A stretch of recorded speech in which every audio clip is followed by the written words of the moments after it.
Well, since job security and job loyalty seem to be a thing of the past, there are some people of the younger generation that are reimagining what the work world should look like. Lazy girl job because I was lazy. I got a lazy girl job because I was too ambitious. I know that sounds pompous, so let's go over it. So, my lazy girl job was actually a really good job. I think the media has completely taken over my lazy girl job trend and made it seem like it's only jobs where you don't have much going for you, it's bad pay, whatever. Which again, that's still an opportunity for people. But I just want to give some nuance to like lazy girl jobs as a whole. My job before my lazy girl job was my first big girl job that I got out of college. I got a tech degree. It was in the tech industry. And I was a huge corporate pick me. I wanted to climb the corporate ladder as fast as I could. I got all these promotions very quickly. I was there to do anything. And what I learned from 2 years of being there was the first year I didn't get a raise. No one did because of just the economic factors that was happening in 2020. So then I waited the second year for my raise. And yes, it was a 10% raise. But if you looked over 2 years, it was only 5% per year. It wasn't really that great.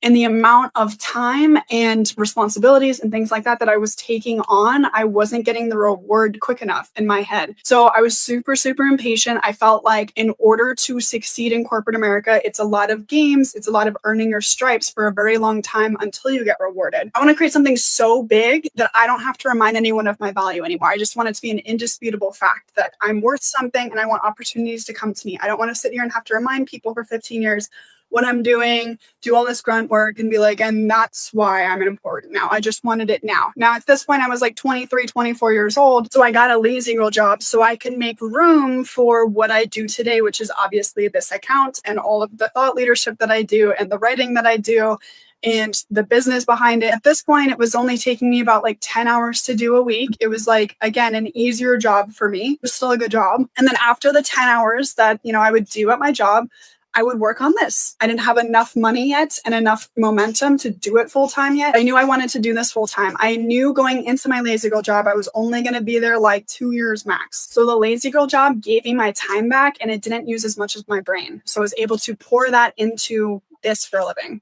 and really grow this. So I was still excelling and developing my career, but it wasn't in the traditional corporate America space.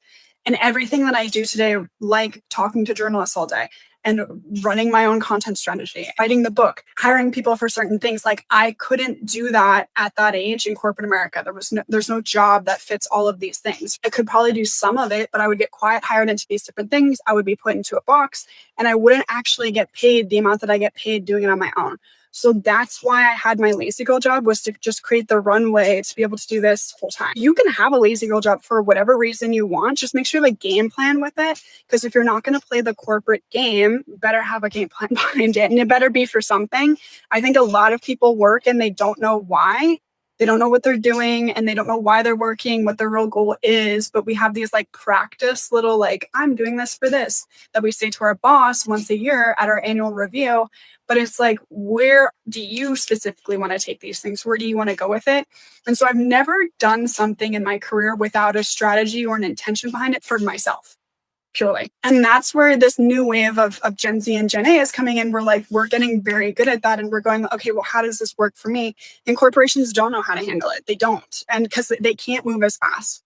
There's no way that every responsibility and new thing that I've taken on and that I've taught myself how to do on my own as the anti-work girl boss, corporations can't move that fast. And even if they do, their promotions don't move that fast. The raises don't move that fast. Everything is urgent, right? Except your promotions and your raises. So I was like, if I want to take on this amount of responsibility and make this much impact at such a young age, I'm 28 years old now, my goodness, I better learn how to do it by myself, because I was starting to feel really bitter. And I was like, this isn't going to work out in corporate America. I keep getting bitter and no one wants to deal with that all day. So I have to find out a different strategy of how to work. And so that's what I really mean by like anti-work. It's just like anti this whole like following the games, the social norms, the politics, stupid ladders that are created in your job. And it's just focusing on like, what are you good at? And how can you double down on that? And like, yes, maybe the job will stay with you, maybe it won't, but like staying more in your lane of what you're good at and always making sure that you know that everything's a transaction. I love that. Yeah, it's interesting. And that's true. We never thought about looking at it that way. But that's interesting. Yeah, and creative.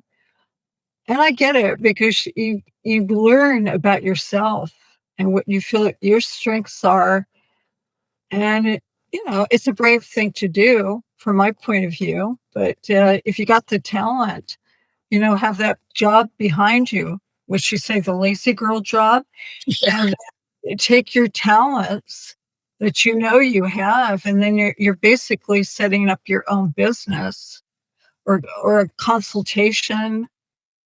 Um, if I had stayed on HR, I think that would have been interesting. And I kind of did my own consultation because you can make HR what you think it should be. I did not do my office HR. I had somebody we set up to do that, but I was glad to get out of the office situation of HR. I love talking to individuals. And so I did kind of make something for myself, say, I don't want the internal HR, but I'm going to create this program for our organization with just nonprofits. I'm going on and on here, but I kind of see that. I mean, yourself, if you're to say, hey, this is really what I want to do, but how am I going to do it? Because I did survive for 30 years there. So I can't say it wasn't fruitful and that I did enjoy most of it, which I did. I miss them. I miss my nonprofits. Great people to work for. It's good to have that feeling. Yeah, it is. It's very good. When I was watching this video, at first I was like, I think my immediate reaction was at the beginning when she was talking about how she wanted to be promoted and how she did all this work and wasn't getting promoted fast enough. I was thinking about when I was a director and I had a Gen Z direct report who was very ambitious and really wanted to get ahead. And I couldn't give her enough to do. Mhm. And I'm like, you've been here for a year and you're like looking to get promoted. And I had to take a step back. I didn't say that to her, but Yeah. I thought it.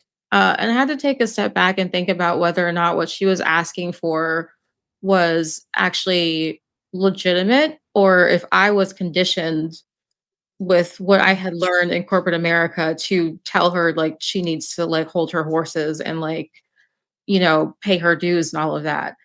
And I realized like I don't need to hold back hold her dreams or hold her back from achieving her dreams. If she wants to get promoted, we'll work on what she needs to do to get promoted and I'll help her get there. And she eventually did get promoted and I'm very proud of her and I love seeing how she's grown at the company. At the same time, I also decided that I didn't like being a director.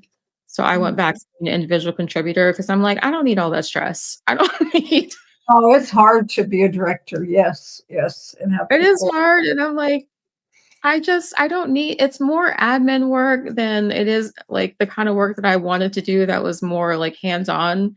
Um, Mhm. so I Yeah, the idea of a lazy girl job kind of resonates with me. I don't really like the term lazy girl job. I understand why she yeah. chose it, but I think the idea is really just to if you need to work to pay for your living expenses and to have some discretionary income, then have a job that doesn't suck your soul, so that you have time for yourself and your interests outside of work. And I think that's totally Right. understandable. You know what? That's very understandable, and I think you survive in your job longer too because you can kind of create the job the way you want it. Unfortunately, until you have some boss who steps in and says, "No, that's not the way we want it anymore. No, no, we loved what you did. You were successful, but but that's not the way we want it anymore." But like I said, I survived 30 years, so and enjoyed. I'm one of the lucky ones. I enjoyed it. Yeah. Oh, there were moments. There were moments, but as long as I could be away from the 2 bosses, I was fine. I travel throughout the United States and Yeah. conferences. Yeah, yeah.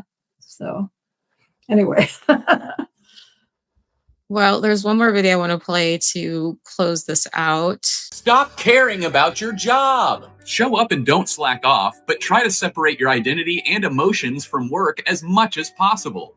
That's way easier said than done, but if you start working on it now, your career and mental health will be far better off. It's especially hard if you have ornery or passive-aggressive coworkers. But remember, they're losers who care too much about work. Pretty much every job I actually cared about laid me off or took advantage of my enthusiasm. I don't need to leave a legacy at the company. I don't need to put creative energy into tasks at work. I wouldn't be doing this at all if I wasn't getting paid. Within a year, almost everyone at your job will completely forget you. Go above and beyond if you want, but make sure you're doing it for yourself and your career and not your job and your employer. Find literally any hobby so you don't tie your identity to work. Start watching anime, join a hip-hop dance class, or do what every restless soul in corporate America does and start playing pickleball. Obviously, I still get pissed off at work, but I meditate, exercise, and do my best to not think about projects outside of working hours. After working on this for about a year, I finally got my first meaningful raise and promotion in 10 years of working. Remember, you are not your job. Now go out there and keep it cool. I love that. Yeah. And I think that's the lazy girl job summed up, essentially. I do too.